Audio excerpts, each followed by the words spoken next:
നമസ്കാരം. ഇന്ത്യയിലെ പ്രധാനപ്പെട്ട റീറ്റെയിൽ ശൃംഖലയായിട്ടുള്ള ഡിമാർട്ട് അവരുടെ Q3 റിസൾട്ട് അനൗൺസ് ചെയ്തിരിക്കുകയാണ്. നമുക്കറിയാം, രാധാകൃഷ്ണ ദമാനി പ്രൊമോട്ട് ചെയ്യുന്ന ഒരു റീറ്റെയിൽ ചെയിൻ കൂടിയാണ് ഡിമാർട്ട്. എല്ലാവരും വെള്ളിയാഴ്ച മുതൽ വെയിറ്റ് ചെയ്തൊരു റിസൾട്ടായിരുന്നു ശനിയാഴ്ചയുള്ള ഡിമാർട്ടിൻ്റെ റിസൾട്ട്. FMCG കമ്പനിയുടെയെങ്കിൽ റീറ്റെയിൽ ശൃംഖലയുടെ ആദ്യത്തെ റിസൾട്ട് എന്ന രീതിയിൽ മാർക്കറ്റും വളരെ പ്രതീക്ഷയോടെ കാത്തിരുന്ന റിസൾട്ടായിരുന്നു. ഏകദേശം 5% വർധനവാണ് നെറ്റ് പ്രോഫിറ്റിൽ കമ്പനി രേഖപ്പെടുത്തിയിരിക്കുന്നത്. 724 കോടി രൂപയുടെ നെറ്റ് പ്രോഫിറ്റ്, എല്ലാം കഴിഞ്ഞുള്ള പ്രോഫിറ്റാണ് കമ്പനിക്ക് കിട്ടിയിരിക്കുന്നത്. റവന്യൂ, അതായത് സെയിൽസിൽ 17.6% വർധനവാണ് ഉണ്ടായിരിക്കുന്നത്. കൃത്യമായിട്ട് പറഞ്ഞു കഴിഞ്ഞാൽ 15,973 കോടി രൂപയുടെ സെയിൽസാണ് കമ്പനി മൂന്ന് മാസം കൊണ്ട് ഉണ്ടാക്കിയിരിക്കുന്നത്.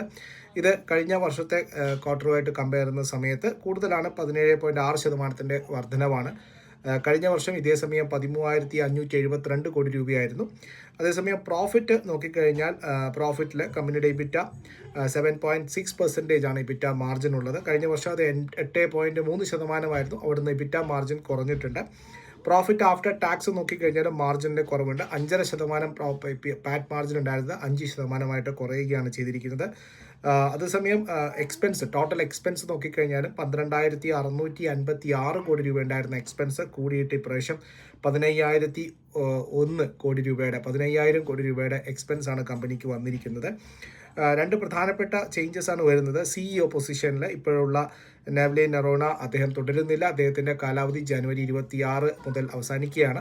സോ അദ്ദേഹം എക്സ്റ്റൻഷന് വേണ്ടി കൊടുക്കുന്നില്ല. അതേസമയം പുറത്തു നിന്നുള്ള ആൾ, അതായത് വരാൻ പോകുന്നത് അശ്വ എന്ന് പറയുന്ന ഹിന്ദുസ്ഥാൻ യൂണിലിവറിൽ കഴിഞ്ഞ 30 വർഷമായിട്ട് ഹിന്ദുസ്ഥാൻ യൂണിലിവറിൽ ഉണ്ടായിരുന്ന ഒരാളാണ്. അദ്ദേഹം തായ്ലാൻഡിൻ്റെയും അതുപോലെ തന്നെ പല രാജ്യങ്ങളുടെയും, ഇന്ത്യക്ക് പുറത്ത് പല രാജ്യങ്ങളുടെയും കൺട്രി ഹെഡായിട്ട് ഹിന്ദുസ്ഥാൻ യൂണിലിവറിൽ പ്രവർത്തിച്ച ആളാണ്. അദ്ദേഹമാണ് 30 വർഷത്തെ അദ്ദേഹത്തിൻ്റെ പ്രവർത്തന പാരമ്പര്യത്തിന് ശേഷം ഡിമാർട്ടിലേക്ക് വരുന്നത്. സോ എനിവേ, ഡിമാർട്ടിനെ സംബന്ധിച്ച് പറയുകയാണെങ്കിൽ ഡിസംബർ 31 വരെ ഉള്ള കണക്കനുസരിച്ച് നോക്കുകയാണെങ്കിൽ 387 സ്റ്റോറുകളാണ് ഇവർക്ക് ഇന്ത്യയിൽ ഓപ്പറേഷൻ സ്റ്റോറിലായിട്ടുള്ളത്. 16.1 മില്യൺ, ഏകദേശം 1,61,00,000 മില്യൺ സ്ക്വയർ ഫീറ്റിൽ ഓപ്പറേറ്റ് ചെയ്യുന്ന ഒരു കമ്പനിയാണിത്, സ്റ്റോറാണിത്. 387 സ്റ്റോറുകളാണ് പല സംസ്ഥാനങ്ങളിലായിട്ടുള്ളത്. ഇപ്പോൾ കേരളത്തിൽ ഇല്ല എന്നാണ് എൻ്റെ ഒരു അറിവ്. പ്രധാനമായിട്ടും ഇവർ മറ്റ് സംസ്ഥാനങ്ങളിലാണുള്ളത്. സോ ഏതായാലും മാനേജ്മെൻറ്റ് ചേഞ്ചസ് വരുന്നു. പാറ്റിലും പ്രോഫിറ്റ് മാർജിനിലും കുറവ് വന്നിട്ടുണ്ട്. സെയിൽസ് കൂടിയിട്ടുണ്ട്.